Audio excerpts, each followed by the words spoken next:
Yuri is one of the most popular genres in anime, but have you ever wondered how it got its start? Well, I'm here to answer that question. All lesbian literature in Yuri can be traced back to one woman, Nobuki Yushiha, who is famous for writing a huge volume of romance novels aimed towards young women, as well as a large variety of novels and short stories, all with lesbian themes. She's also famous for being an early open lesbian in the early 20s and 30s.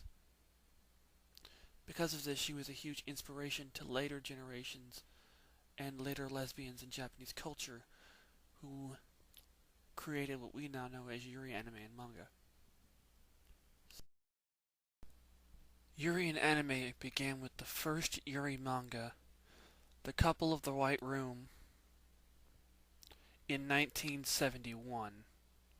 Not only did this manga set the formula for every Yuri anime and every Yuri manga to come after it, but it also has beautiful hand-drawn artwork and a great story.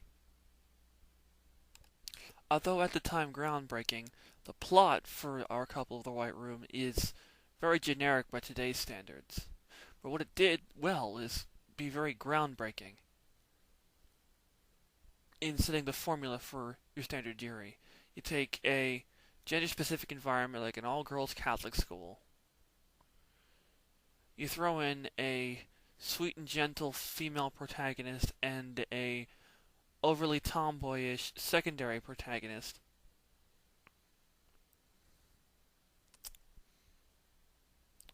Then you add some basic romantic elements such as shared private space and sacred space, which in your romance storyline, sacred space is any space that is special to all the characters for emotional value. Then you add some over-the-top splash scenes, which are just scenes which have hugely romantic moments in them that help build the feel of the story. And then you throw in a healthy dose of melodrama and symbolism. What symbolism? Well, it's the most overused thing in all of Yuri. It can be done well, but it's still ridiculously overused.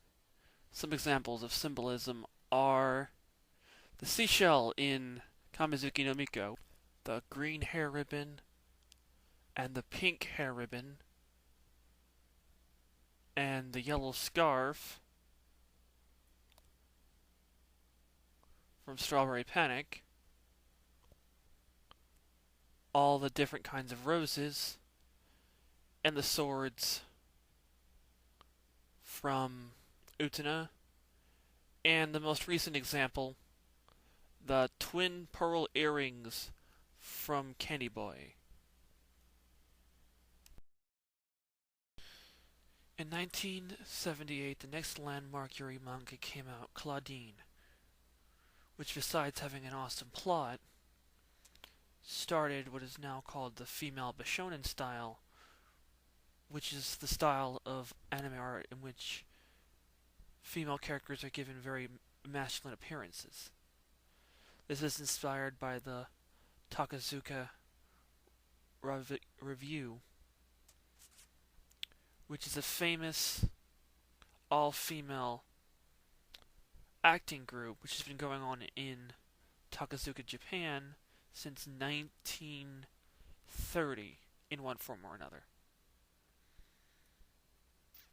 A better known example of the female Bishonen style is Sailor Uranus from Sailor Moon, and a more recent one would be Amane from Strawberry Panic. The plot of Claudine is the story of Claudia, a girl born in the late 1800s who thinks she's a boy and spends her entire life living as one. The story progresses through a series of tragic relationships as narrated over by her family doctor. It also has some of the best use of symbolism ever in anime, and her best friend Rosemary is probably one of the most overlooked characters in manga and made the whole show for me. But it also has a cliche tragic ending. In the entire first generation of gay and lesbian manga, all had tragic endings. There's the one where Prince Charming comes in and whisks one of the girls away.